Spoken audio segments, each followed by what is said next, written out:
Recording? All right, so you're going to want to do the clap in? yeah, let's do the clap. Okay, ready? Good. It's basically a marker for our producers. All righty. So, Joseph, how are you doing today? I'm doing great. Thank you. Fantastic. We're doing a practitioner podcast, one of our normal kind of practitioner podcasts, where you are the story. You are the content. You can't be wrong, Joseph. This is the best part about this podcast. Is like, Does that make you uncomfortable? whatever you say, 100%. Yeah. And he can be wrong. No, not in his career. True.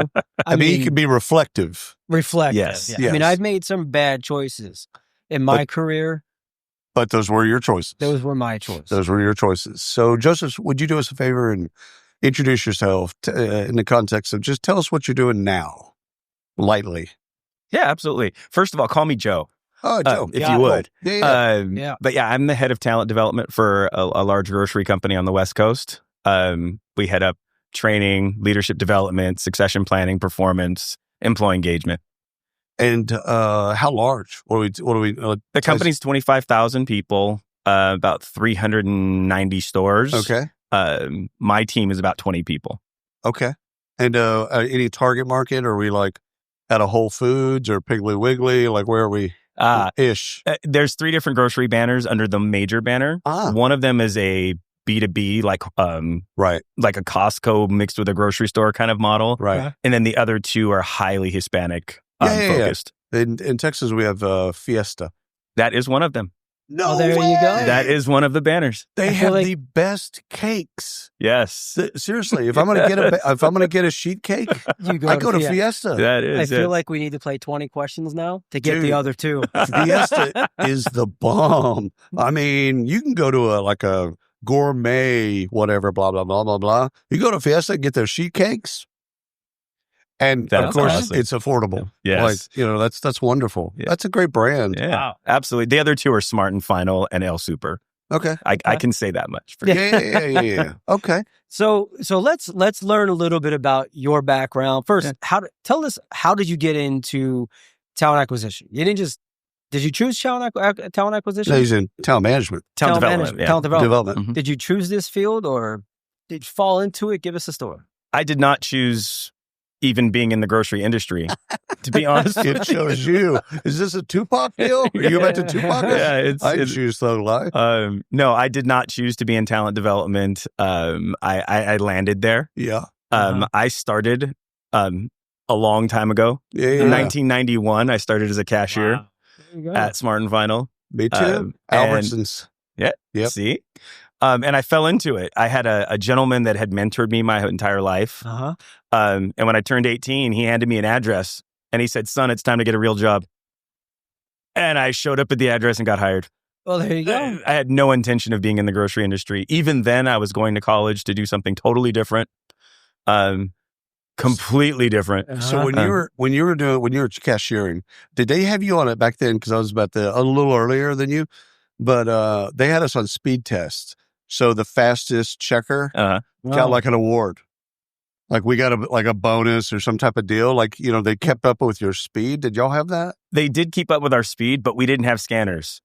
So that movement you were making, no, it was typing in every single number on every item. Oh my God. No, Albertsons. I didn't think that they were that innovative, but evidently they were. They were scanning. So only thing we had to code in was produce. Oh yeah, no, I had to put in every single item. So you were like the old accountant with God, I became a 10-key master. Oh yeah, that's a 9-key or 12-key, whatever that thing is over there. Mm-hmm. Oh, bless you. Yeah, because you're using one hand is doing this, and the other hand's doing the other thing. Bless you.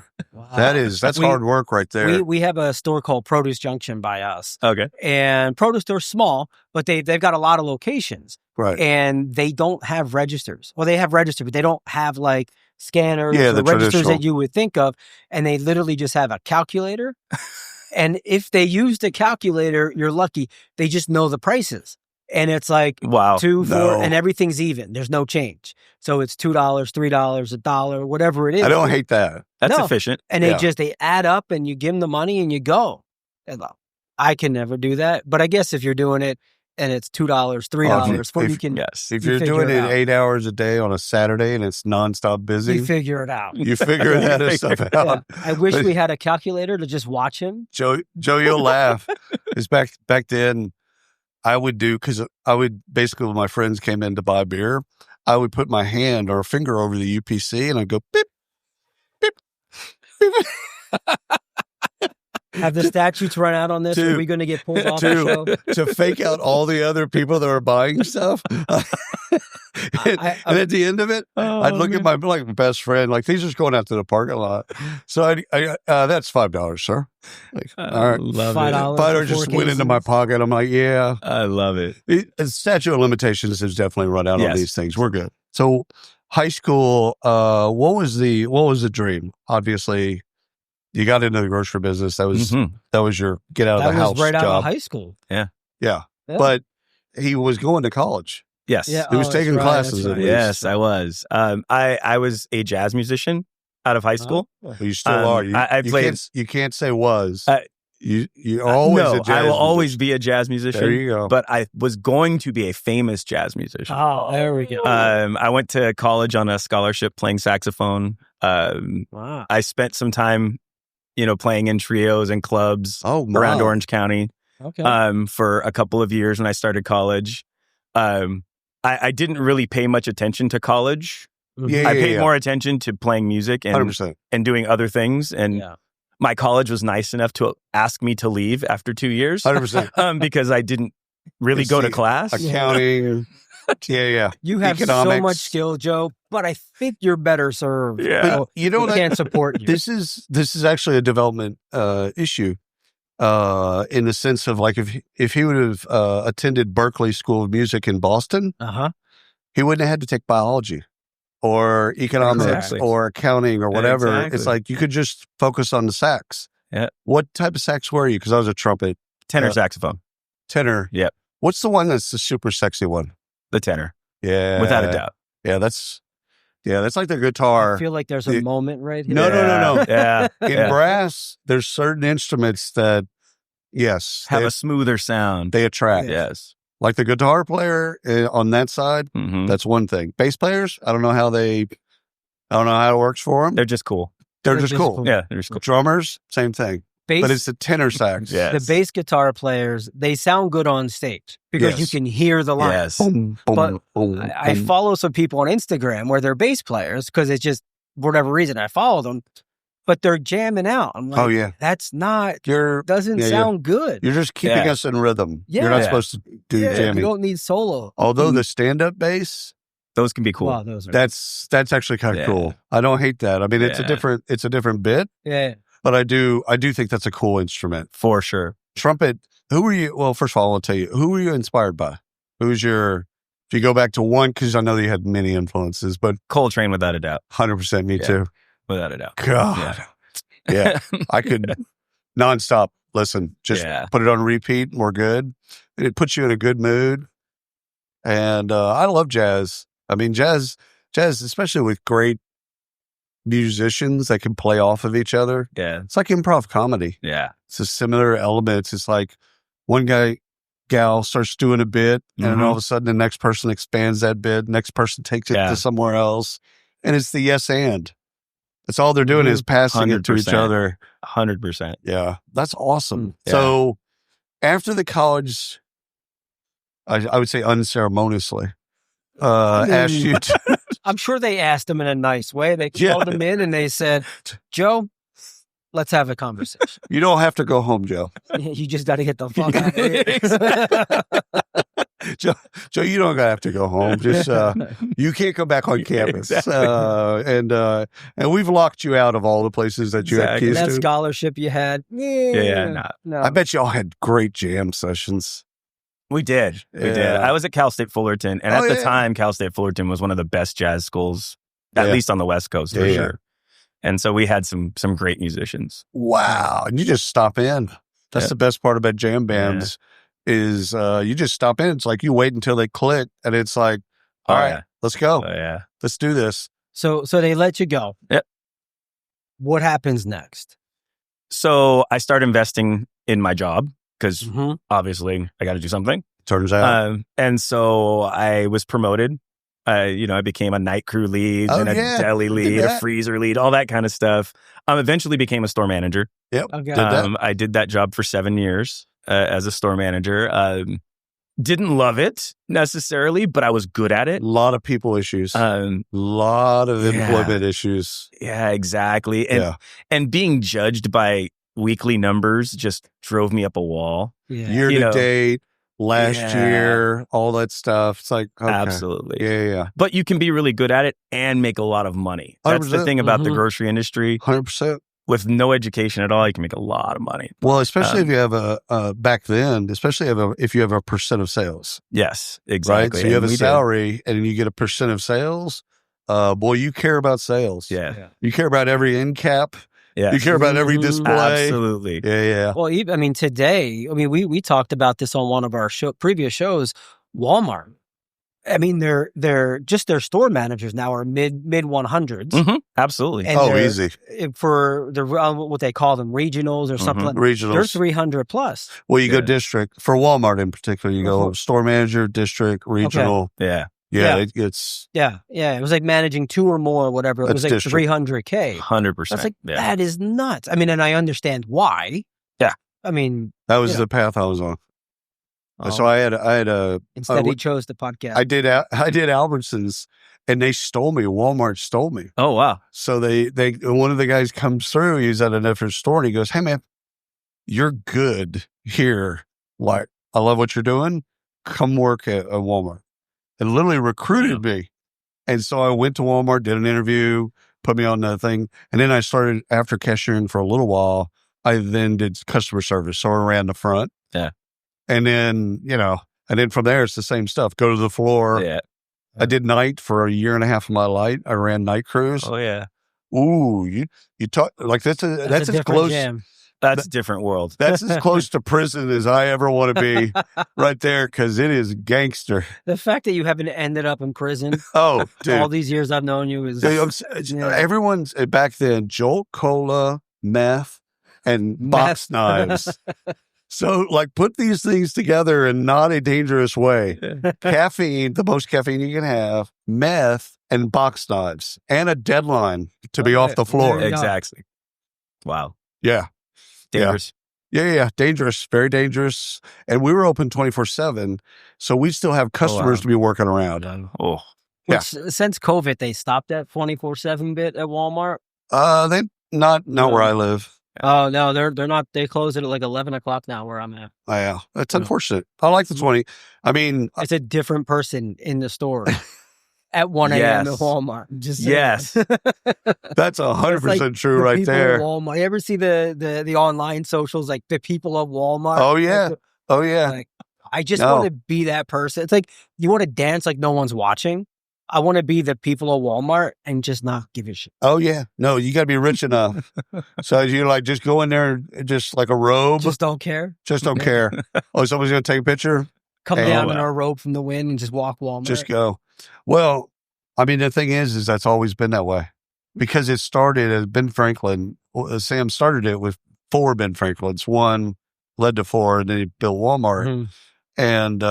And then in doing so, he built it in rural. Mm-hmm. So the whole plan very early on was not to go into cities. Yep. Stay on the periphery of cities. And so you're working in rural Arkansas, rural Oklahoma, rural Louisiana, rural Texas. Yes. Yeah.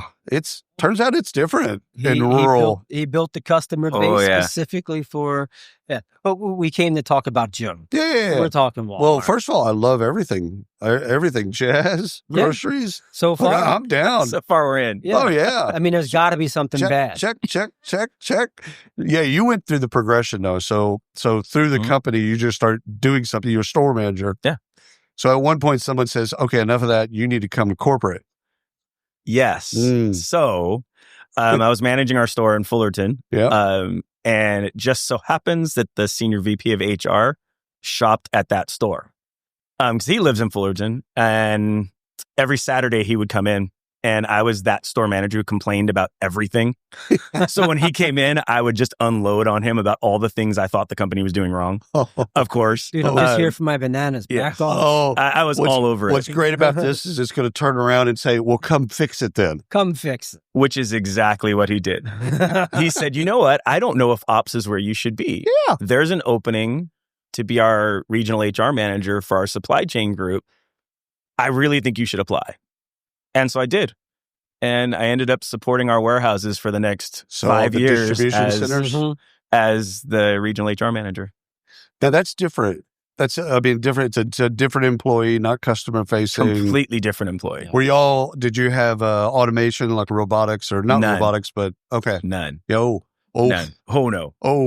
So you were picking and packing by hand? Yes. There were 300 workers in that warehouse. That is a different work environment. And they hated their management team. 100%. Were they union? They had decertified back in 89. Thank God. But the company had made the commitment to still operate the warehouses like a union warehouse. So we still had seniority, we still had upgrades, downgrades, job coverage rules, all the things you would have in a union house. Right. But nobody to manage it. Oh, great. That's why you bring in the HR manager to be the in-between. You're the bad guy all the way around all the time. Got it. In between, caught in between. Yes. So does this turn into a story of forgiveness, hate towards this guy? Like, where are we at? It turned into a great relationship, by the way, with him. Yeah. I developed a phenomenal relationship with the management team and supply chain. Many of them I still work with and are my friends. And we actually turned that warehouse around, at least specifically the one in Commerce. We turned it around to the point where many of the management team now that exists in our supply chain are former employees that hated management back then. Oh, I love it. That's how you know you turned it around right there. Yes. They joined you. It was an unbelievable ride over those 5 years. I loved it. It was great. Yeah. I was asked to not do that job anymore. Yes. Because we ran a safety program that was massively successful. And somehow as the HR manager, I was running the safety program. 0 incidents since, blah, blah, blah. Was this another college story? Like, hey, Joe, we need to talk. No, this was a good story. That was a good story. Okay. So then the head of operations comes to me and says, store operations comes to me and says, you need to be the new safety manager for the company. So I go from being the regional HR manager to now I'm the safety manager for the company. I know nothing about stores. Yeah, for the whole company. Oh my God. And I know nothing about safety. But we had run a program in supply chain that worked. My name is OSHA. Yeah. Have we met? Exactly. Is safety, I've always thought this, and I never really asked a safety person this because I don't want to offend them. Yeah. Is it common sense? No, it isn't. No, because he might be saying yes over here. Go ahead. I'll give you the counter. I think there are parts of it that are common sense. Yeah. Yes. Like don't climb a ladder with one leg. Absolutely. There's simple things. Like when I started my career, we didn't have rolling ladders. Right. And so we would jump from aisle to aisle. Oh, yeah. Yeah. Instead of get down, smart. Not smart. Right. Right. Common sense would have said, don't jump from aisle to aisle. Right. So that part is very, very much common sense. I think the financials behind safety are completely not common sense. Agreed. They make no sense at all. It takes 10 years to even reap the benefit of any improvement that you had. 100%. And all the training that went into it. Exactly. And insured.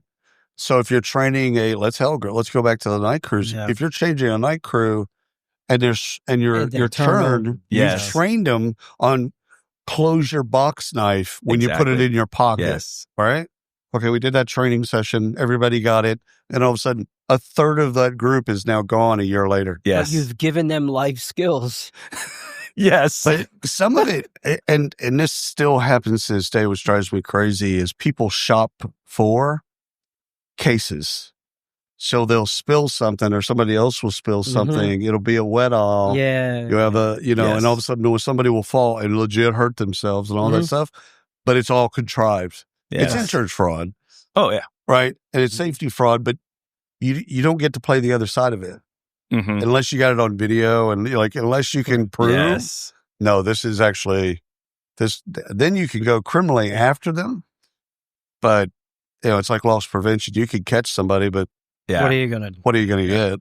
Yeah. So safety. How long did you go without an incident? Can you remember?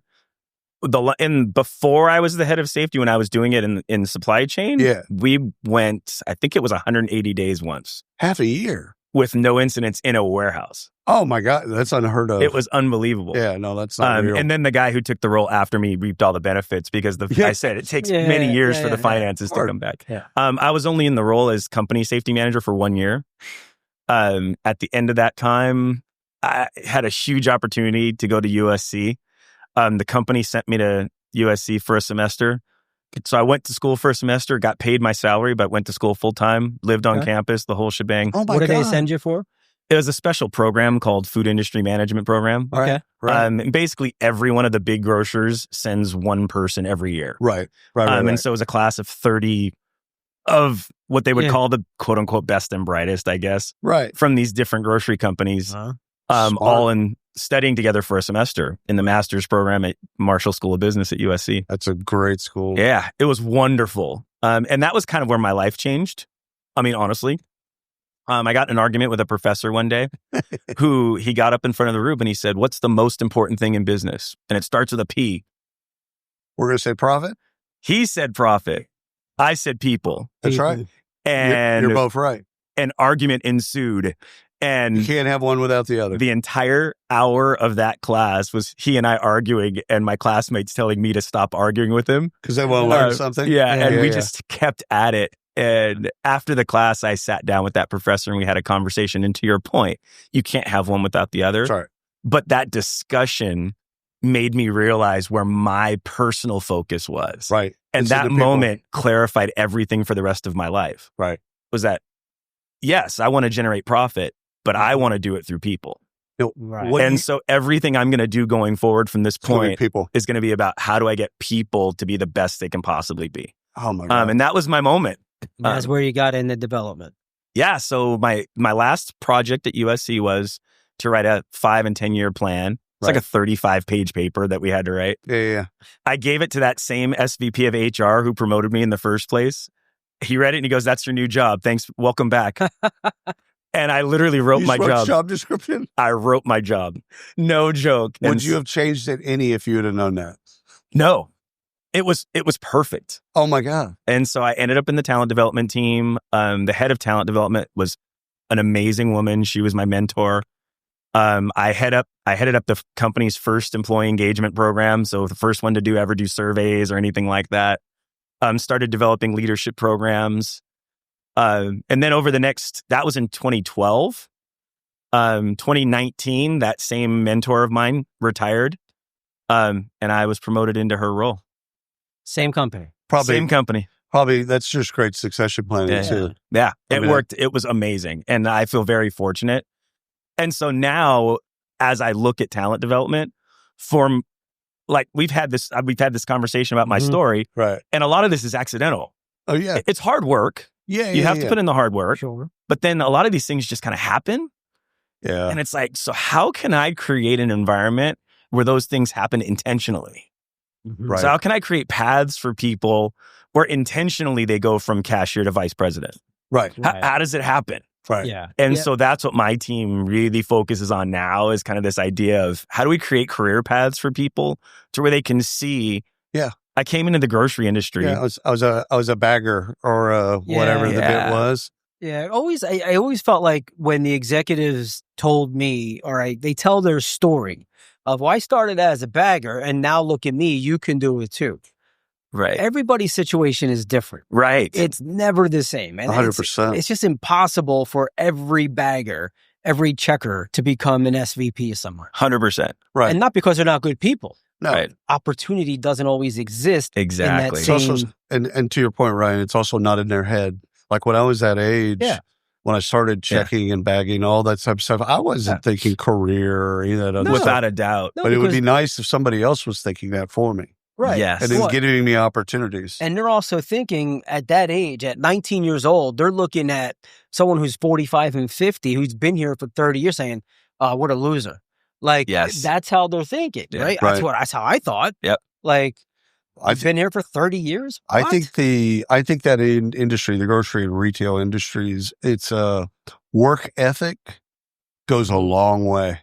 100%, without a doubt. And I think if we create the path, right? If I create the opening, to your point of thinking this way, that I can make this a career. Yeah. The ones who really want it are going to do it. And the ones that don't, won't. Right. But that's okay because you have 50% turnover anyway in grocery. So it's okay. Yeah. What is, okay, so talk about career pathing. Yeah. This is an area I think that a lot of people struggle. Mm-hmm. What's your approach? We define your step from step 1 to step 20. Right. We say these are the options that exist for you. And these are the training programs that we'll put together to get you there. So for every level of leader in the store, there's a different leadership development program to help them get to the next step. Mm-hmm. But our philosophy is very specifically high potentials. We don't invest a whole lot in people that don't want to make it a career. Right. So we take the high potentials at each level and constantly keep investing in them. Right. So those people, because that pot dwindles as you move up, right? That becomes a smaller and smaller group. We invest in those people because those are going to be the people that invest in the next group down below them. So I had a store manager gave me 3 bits of advice at different points of my career at Walmart. One was never quit because of one person. Yeah. Because tech turns out they'll leave or there's other people that also hate them. Never quit over Bobby and produce or whatever. Never quit over one person. Second is we're walking a store one day and he says, I'm going to work 30, 35 hours a week. And I'm like, I'm working like 100 hours a week. So of course I'm like, I have no idea what you're talking about. And he said, the thing is the store should work better without you than with you. Absolutely. Right. So he put that in my brain. And then I think I was already on the floor, but basically he said, whatever your status, whatever the bid is, do it better than everybody else. And then they'll promote you to the next level. You don't have to ask. You don't have to think about it. They'll pluck you because they'll see that you're doing really well because you're just outworking the other people around you. Absolutely. Working them in circles. And so that bit about the store running better without you than with you or because of you really stuck. Oh, yes. And a lot of times in this industry, you get promoted because you work hard. That's right. Right? You get promoted, but you don't have any leadership skill at all. Zero. Or management skill. And that was me. That's where we come in with this idea of career pathing is like, thank goodness. I can't teach you to work hard. No. If I could teach you to work hard, everybody would work hard. Everybody would be working hard. But I can't teach that. What I can teach is the skills to add on to your work ethic. Right. How do you define high potential? We define high potential. Number 1, the people that have worked hard enough to get there. Yeah. Number 2, desire. Yep. Number 3, ability to actually move into the next role. Right. So those 3 things, are you available? Can you learn? And are you a hard worker? Right. That's high potential. Yeah. Similar to qualified, interested, and available in recruiting. When we hand candidates over, are you qualified? They're interested and they're available. Yes. That makes them a high potential for... The thing about hard work in grocery and retail, you got to love it. It's like the restaurant industry, probably like a lot of trades. It's in your blood. You just got to want to do it. You could go right now, leave Vegas, go to a grocery store and just look down the aisles and see what's right, what's wrong. Do you face in the aisle when you're walking? I do. I still do it. Oh, I do too. I know the department codes at Walmart. I can actually walk around and tell you the department codes. Oh man, I still remember some of the codes back from when I had to ring up. So, yeah. Oh yeah. It's almost like a nightmare. Yes, but not quite a nightmare. It's like you're living this. Why is health and beauty aids in my brain right now? I don't understand. Dude, you've had a wonderful career. Now, when were you at USC? What years? 2012. Okay, so their football team sucked at that time. Yeah. I was hoping that it was back in 04, 05 when they were wonderful. It was the Matt Barkley days. Yeah. Okay. College football is better when USC is better. 100%. It's like Nebraska. It's like one of those schools. It's just better when they're better. So I'm hoping that gets back on path. Absolutely. Funny side note for me going to USC. My son was young when I went to USC, 2012. So he would only been 11. Right. He ended up going to USC. Well, because of that experience. He loved the school so much that he ended up going to USC. Trojan is a Trojan. Fight on. Yeah. That is hilarious. Yeah. That is so great. Well, Joe, this has been wonderful. Thank you so much for your time. Thank you for breaking down your career. Had a lovely career. You've had the career that I would have had I stayed. I got to the point where I was a store manager and then I went to college. So I stopped and then went to college and then just never went back. Always with the intent to go back. Yeah. I was just going to go to college, go do a degree, and then come back. And then go district regional, and go that. The true story behind that, Joe. And I didn't. He just wanted the podcast with me. Yeah. Yeah. That's what it was. That's it. That's it. He's like, we're going to do a podcast about work. Yeah. Perfect. Forget school. Well, thank you again for being here. Thank you for having me. Telling your story. We appreciate you. All right. Thank you. All right. All right.